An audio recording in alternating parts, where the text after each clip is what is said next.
My name is Rosa. I'm sitting in my car, parked in the driveway of my now solo home, just a few days after the divorce papers were finalized. The silence inside the car is almost deafening, and I'm just breathing, not crying. It's a strange feeling, this newfound sense of peace, especially considering the storm that has raged in my life for the past few months. Let me take you back to that fateful night at La Bella Vita, the Italian restaurant downtown where I'd planned a surprise for my then-boyfriend, Leo. I'd been so sure that this would be the night to rekindle the spark in our relationship, to remind him of the love we once had. I grew up in a small town, the daughter of hard-working parents.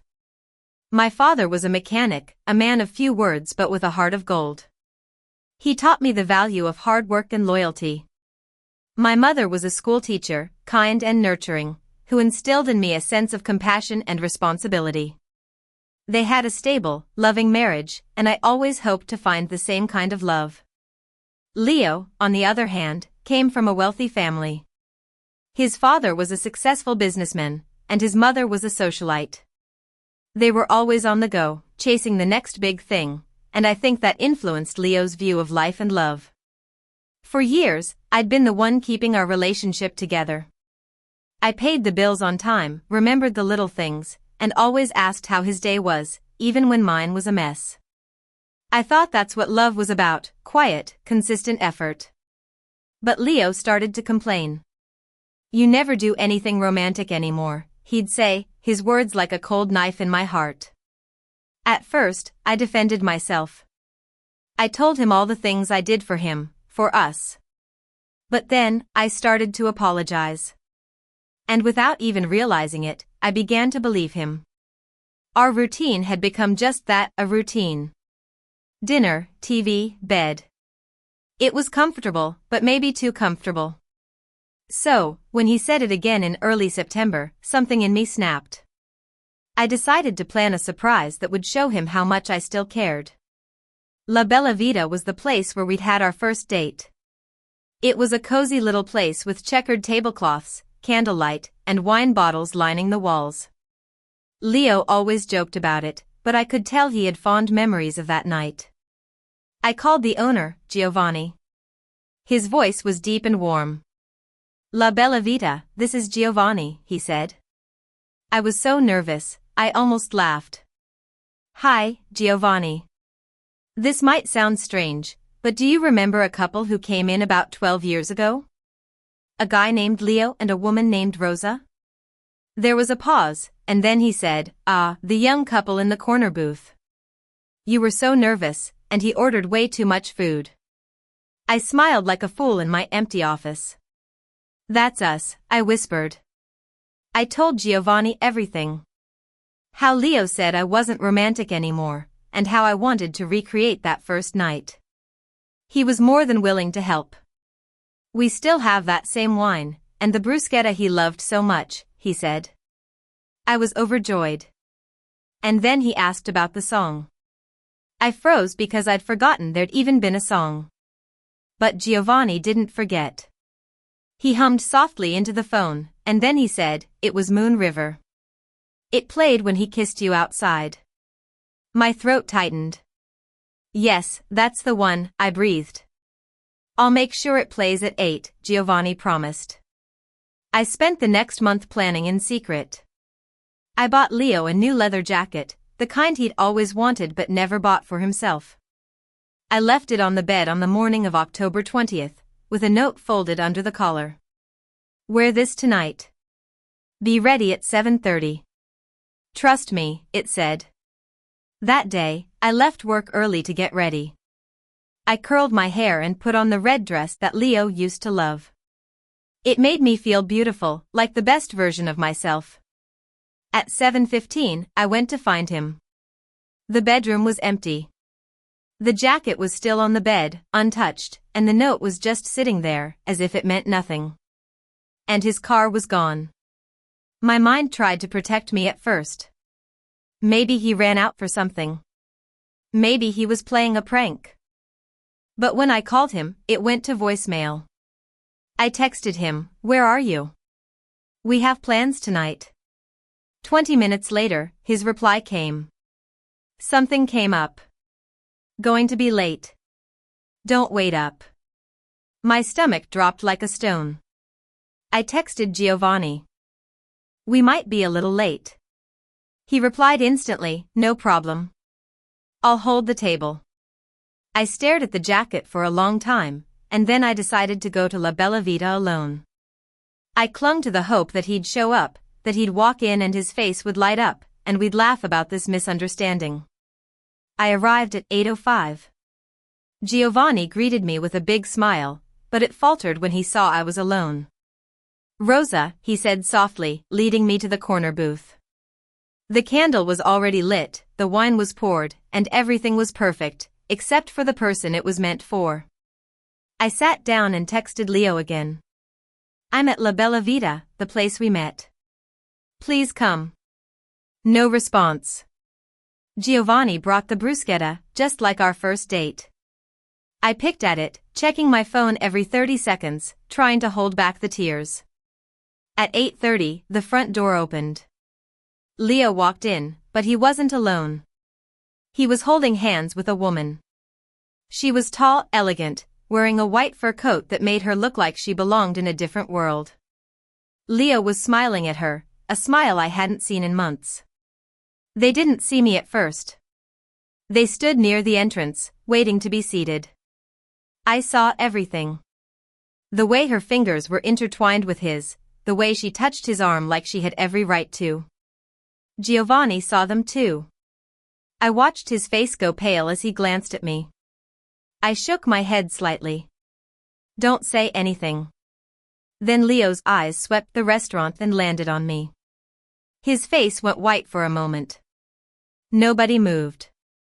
And then, without thinking, I smiled. It was a calm smile, not sad or bitter. I lifted my wine glass slightly, as if toasting him. I caught the eye of our waiter, Marco. Marco, I said, loud enough for Leo to hear. Cancel his reservation. Mine still stands. The restaurant went quiet, that special kind of quiet where everyone is pretending not to listen but really is. Leo let go of the woman's hand like it burned him. She looked around, confused. Then her eyes landed on me, and her expression changed slightly, as if she recognized me. Leo started walking towards me, his steps stiff and desperate. The woman, Lily, stayed near the entrance, watching with a cold patience. When Leo reached the booth, he was out of breath. What are you doing here? He demanded, as if I was the one in the wrong. I tilted my head and said softly, I'm having dinner at the place where we first met, the place I've been planning to bring you back to for a month. His throat bobbed. Rosa. I continued, my voice gentle but firm. And you're here with your ex-girlfriend. Leo flinched.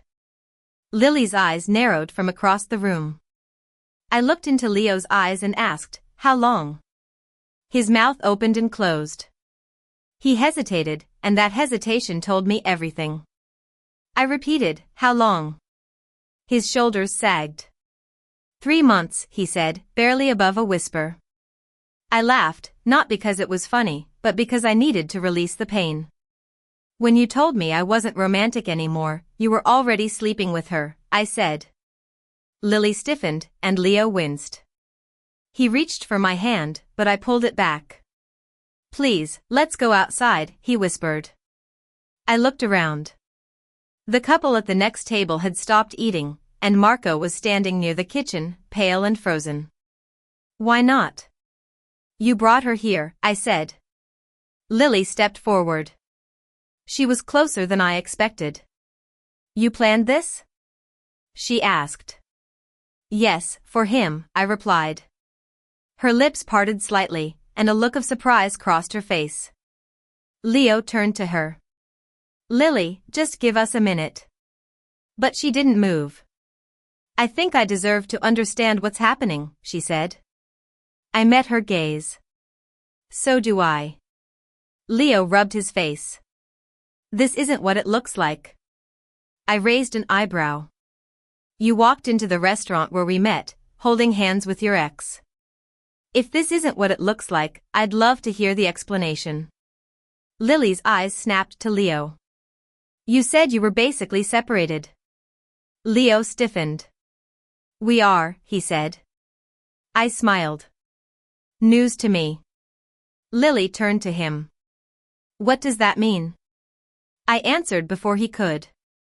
It means we live together. I bought you a jacket this morning and left you a note. I planned this night for a month because you said I stopped trying. Lily's jaw clenched. You said you were living separately. Leo shot back, I never said that. Lily's voice dropped. You said you were done. I asked Lily, did you know that he and I are still together? She shook her head slowly. He said it was complicated, that you were emotionally checked out, that you were basically roommates. I laughed again. Funny, that's exactly what he's been telling me. I asked Lily, how long have you been seeing each other? She hesitated and then said, since July. We met at a business conference. I nodded. That tracks. Lily exhaled sharply. He told me he was going to make things official soon. He said he just needed to figure out the timing.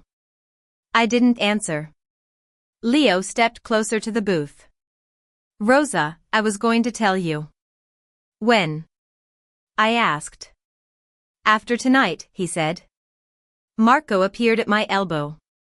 Would you like to order? Yes, the osso buco and another glass of this wine, please, I said calmly. Leo stared at me. You're really just going to eat? I said, I made a reservation. I spent a month planning this.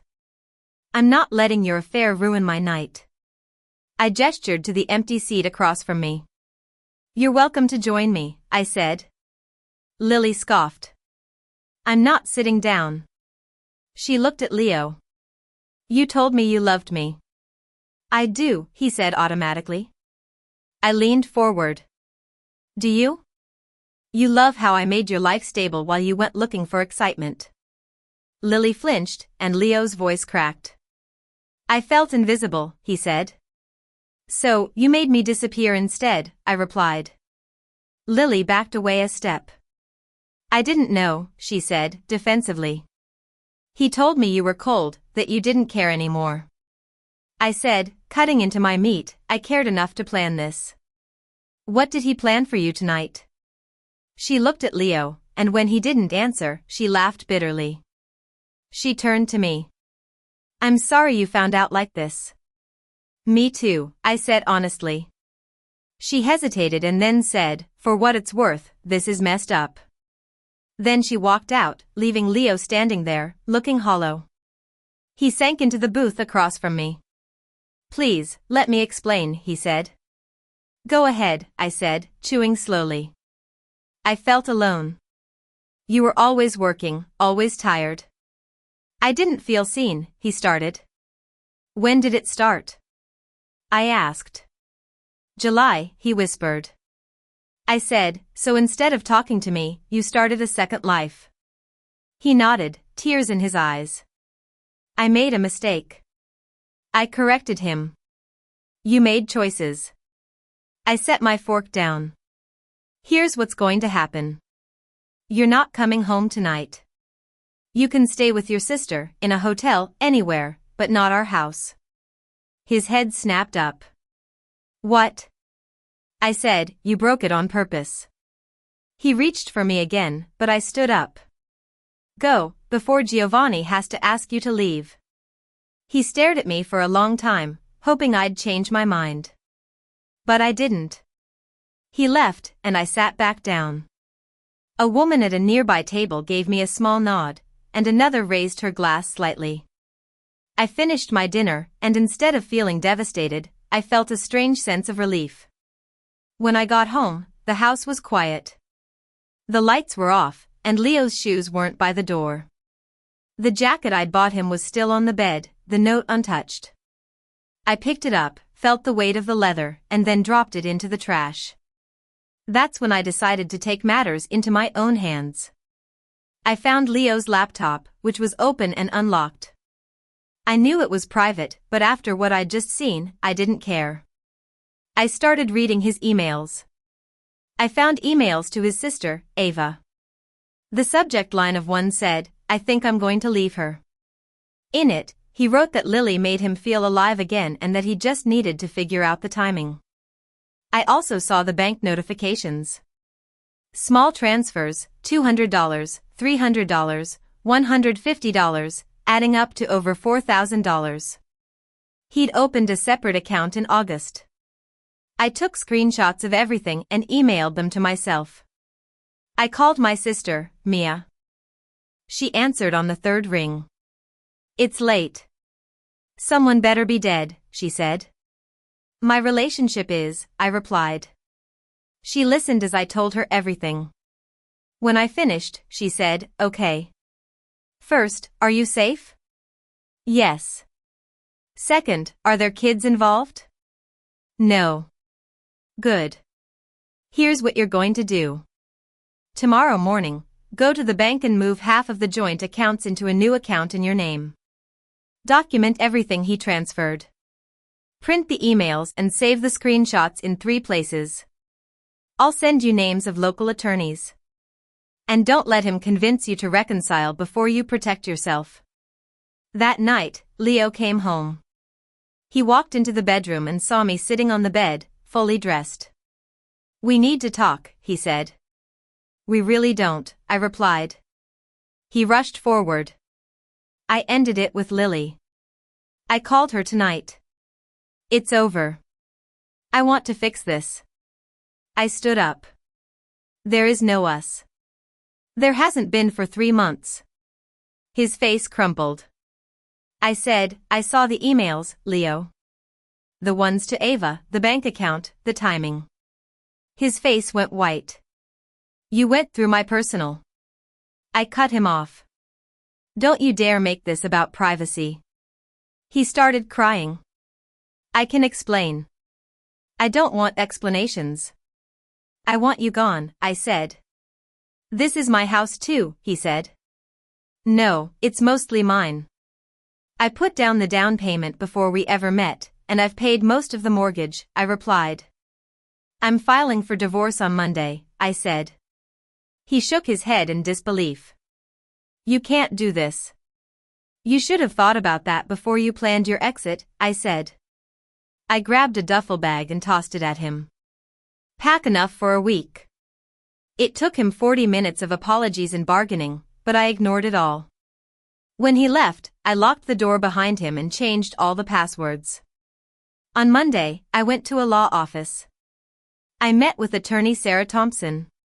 She was calm and professional. She looked through the documents I'd brought and said, "This is very strong. The affair is documented, and the financial concealment will help. If he fights it, it could take months. If he's smart, it'll be weeks. And you'll keep the house because of the premarital down payment and the mortgage payments." I signed the retainer, and she filed that afternoon. Leo was served on Tuesday at Ava's house. I knew because Ava called me, screaming. "How could you do this to him?" "He made a mistake," she said. I replied, "A 3-month mistake involving another woman and stolen money. That's not a mistake. That's a strategy. If he was unhappy, he should have talked to me or left, not cheated." Leo called that night. He was angry at first, then desperate. "You served me like I'm a criminal. You hid money and cheated." "That's pretty close," I said. He said, "You didn't even give me a chance." "You had 3 months," I replied. He said, "I love you." "No, you love how safe I made your life," I said. He then said, "I want the house. I deserve it." I almost laughed. "You deserve what's fair, nothing more." He started crying again. "You've changed. You're not the woman I fell in love with." "You're right. That woman trusted you," I said, and then I hung up. Later that week, Lily called. "I didn't know about the money or that he wasn't leaving," she said. I believed her. She also said that Leo had been telling people I was controlling and that I'd pushed him away. I exhaled slowly. Of course he has. She then asked, "So, what do you think you'll get in the split?" I said, "That's not your concern." Mediation was scheduled for late November. When I walked into the room, Leo looked smaller, thinner. The mediator laid out the proposal. I'd keep the house, the retirement accounts would be split fairly, and the joint savings would be divided minus what Leo had transferred. Leo stared at me. "Is this how you punish me forever?" I met his eyes. "I'm not punishing you. I'm finishing this." He signed the papers, and they were finalized on December 18th, 2 days before what would have been our anniversary. The aftermath.